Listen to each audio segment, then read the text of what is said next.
हाय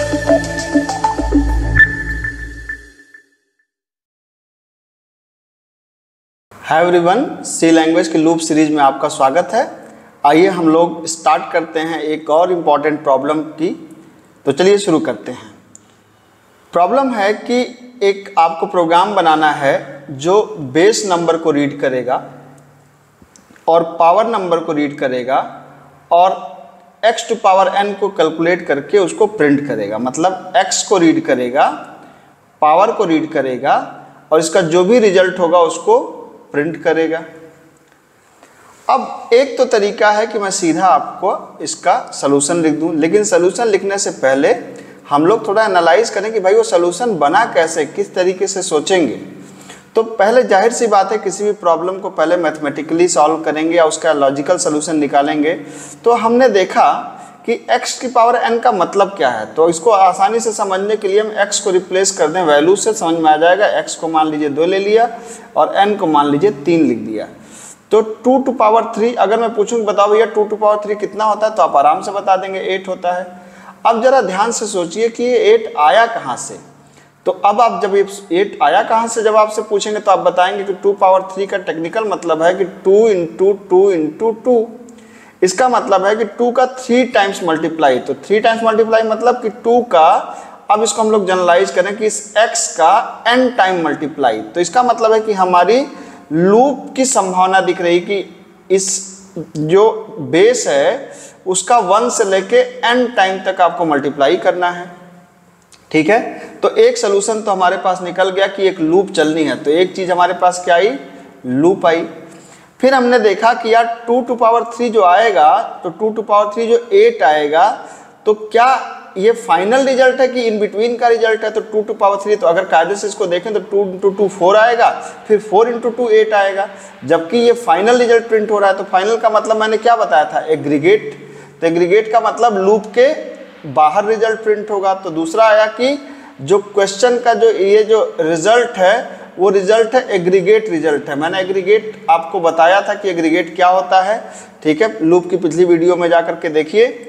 उसके बाद तीसरा इसमें पॉइंट आता है कि इसमें कैसा मल्टीप्लिकेशन हो रहा है। तो मैंने कहा कोरिलेटिव मल्टीप्लिकेशन हो रहा है। कोरिलेटिव मल्टीप्लिकेशन का क्या मतलब होता है कि जो एक रिजल्ट आएगा, जैसे 2 किसी से मल्टीप्लाई हुआ, फिर जो रिजल्ट आया उससे अगला 2 मल्टीप्लाई होगा, ये वाला 2 मल्टीप्लाई होगा, फिर जो रिजल्ट आएगा उससे ये वाला 2 मल्टीप्लाई होगा। तो इसका मतलब है कि कोरिलेटिव समेशन हो रहा है। और कोरिलेटिव समेशन जिस वेरिएबल के अंदर होता है उस वेरिएबल की शुरुआती वैल्यू करते हैं 1।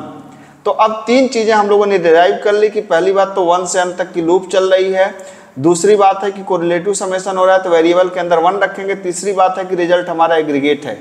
इन 3 चीजों को लेकर के अब हम क्वेश्चन का सोल्यूशन को लिख सकते हैं। कैसे, हमने एक लिया x, एक लिया n और एक लिया हमने रिजल्ट को 1 कर दिया और एक वेरिएबल लिया i।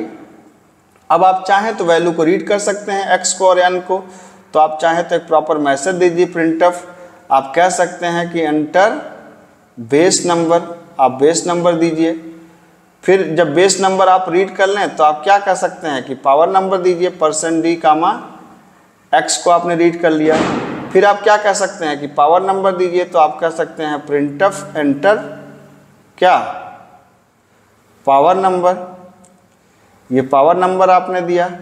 जब पावर नंबर आपने दे दिया तो ये कहाँ चला गया, scanf %d comma address of power number गया n के पास। तो आपने 2 चीज़ों को रीड कर लिया। आपने एक तो रीड कर लिया किस चीज़ को, बेस को, ये देख सकते हैं, और हमने किसको रीड कर लिया, पावर को। अब स्टेप नंबर 3 क्या है, लूप चलाना। तो आइए लूप चला के भी देख लेते हैं। लूप चलाने के लिए क्या करेंगे कि for i is equal to 1 से लेके कहाँ तक, less or equal than n तक i प्लस। ठीक है, और क्या करेंगे आप इसको 1 से लेके n तक आप चला दिया आपने, और करना क्या, मल्टीप्लाई करना है। तो रिजल्ट इंटू x को आपको मल्टीप्लाई करना है, लेकिन जो ये रिजल्ट आएगा इसको वापस रिजल्ट के अंदर डाल देना है, क्योंकि इंटरमीडिएट रिजल्ट कैलकुलेट होता जाएगा। तो result is equal to result into x कर दिया आपने। इसको और अच्छे से लिख देते हैं, result is equal to result into x कर दिया आपने। अब यहाँ पर अब आप चाहें तो इसका रिजल्ट प्रिंट करा सकते हैं। तो आप कह सकते हैं print f/n result is equal to %d comma result की वैल्यू। यहाँ पे आप चाहें तो रिटर्न 0 लिख करके प्रोग्राम को फिनिश कर सकते हैं। तो अब थोड़ा सा आइए ध्यान से समझते हैं कि ये प्रोग्राम का ड्राई रन कैसा होगा, मतलब ये प्रोग्राम जब रन करेगा तो कैसे दिखेगा, कैसे काम करेगा। ठीक है, ध्यान से समझिएगा इस बात को। हमारे पास एक वेरिएबल है x को मान लेते हैं 2, एक वेरिएबल है n को मान लेते हैं 3, ये दिया गया आपके पास। अब 2 लाइन खींचिए, एक i के लिए, एक रिजल्ट के लिए। i की वैल्यू कितनी है, आप यहाँ पे देख सकते हैं कि i की वैल्यू कितनी है, 1 है। तो मैंने यहाँ पे कहा i की वैल्यू 1 है। तो जब i की वैल्यू 1 है, अब चेक करेगा कंडीशन, क्या i छोटा है n से, सच बात है, 1 छोटा है n से, n का मतलब 3 से छोटा है। नीचे आया रिजल्ट इंटू x, तो रिजल्ट की पिछली वैल्यू कितनी थी, तो रिजल्ट को हमने कितना इनिशियलाइज किया है, रिजल्ट को हमने इनिशियलाइज किया है 1 से। तो रिजल्ट की वैल्यू कितनी थी 1 इंटू किसका मल्टीप्लाई हो रहा है, x का, तो x की वैल्यू कितनी है 2 से मल्टीप्लाई हुआ।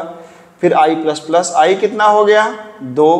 फिर कंडीशन चेक किया, क्या 2 छोटा है n से, सच बात है, 2 छोटा है 3 से। नीचे आया तो रिजल्ट की पिछली वैल्यू, तो पिछली वैल्यू कितनी है 2 इंटू फिर से x। फिर i कहाँ गया ऊपर, i कितना हो गया 3, तो रिजल्ट की पिछली वैल्यू इंटू फिर से x। फिर i कितना हो गया 4, क्या 4 छोटा है 3 से। अब देख सकते हैं कि यहाँ पर कंडीशन क्या हो गई, कंडीशन आपकी फेल हो गई, क्योंकि 4 3 से छोटा नहीं है। तो ये आप कह सकते हैं कि कंडीशन फेल हो गई। जब कंडीशन फेल हो गई तो आप देख सकते हैं आरईएस के अंदर क्या स्टोर है, तो आरईएस के अंदर स्टोर है 4 इंटू 2 मतलब 8। तो ये आरईएस को आपने यहाँ पे प्रिंट करा दिया। अब आइए अगर इसको आप देखना चाहें प्रोग्राम के फॉर्म में सिस्टम पे, तो वो भी कर लेते हैं। ठीक है, तो यहाँ पर हमने क्या किया, हमने यहाँ पर कहा int x comma n comma result comma i। रिजल्ट की शुरुआती वैल्यू कितनी देनी है 1। आपने यहाँ पे कहा कि बेस नंबर दीजिए, तो आपने कहा एंटर बेस नंबर, ये लिया आपने। फिर आपने यहाँ पे कहा scan of %d comma address of, ये x हो गया बेस नंबर। फिर आपने कहा कि भाई पावर नंबर दो, तो आपने कहा एंटर पावर नंबर। फिर ये हो गया scan of %d comma address of xn। Loop चला दिया आपने, कहाँ से कहाँ तक, i इक्वल टू 1 से लेके less or equal than n तक, i प्लस प्लस। हुआ क्या, result is equal to result into x का बार बार मल्टीप्लाई हुआ। उसके बाद आपने यहाँ पे क्या कर दिया, रिजल्ट को प्रिंट कर दिया, result is equal to %d comma क्या, रिजल्ट की वैल्यू। आप देख सकते हैं, इसको रन कराइए। आपने दिया 2 और यहाँ दिया 3 और 2 की पावर 3 कितना हो गया 8 हो गया। तो देख सकते हैं हमने एक अच्छा क्वेश्चन सॉल्व किया। मैंने इसको पूरी समझाने की आपको कोशिश करी। बेहतर होगा कि इसको आप देख देख के अपने से कॉपी पे ड्राई रन बनाने की कोशिश करिए। Thank you so much.